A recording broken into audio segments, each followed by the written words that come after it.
மீளாது விழாங்க. அதுவும் நபிகள் நாயகத்துடைய 1500வது ஆண்டு நீ மீளாது விழாவும். அந்த விழாவில் எல்லா தலைவர்களும் உட்கார்ந்துருக்காங்க.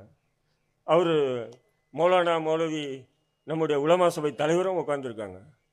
ஒரு வய கூட இந்த சமூகத்தினுடைய உயிர் நாடி பிரச்சனைகளை பற்றி அந்த முதல்வருக்கு அந்த நேரத்தில் அந்த செவியில் உரைக்கிற மாதிரி பேசியிருந்தா இந்த சமூக பிரச்சனை தீர்ந்திருக்கும்.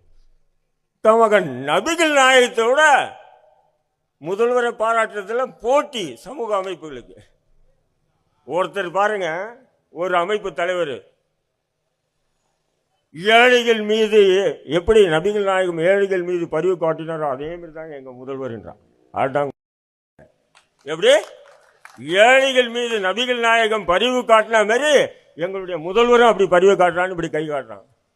இவனெல்லாம் ஓட விட்டு செருப்பெல்லாம் சாணி முக்கி அடிக்கிறா இவனுங்களெல்லாம். ஏண்டா நபிகள் நாயகத்தை ஒப்புறதுக்கு இந்த முதல்வரா நாய் என்னடா அது? கொஞ்சம் மாசம் உங்களுக்கு அறிவு இல்லையா?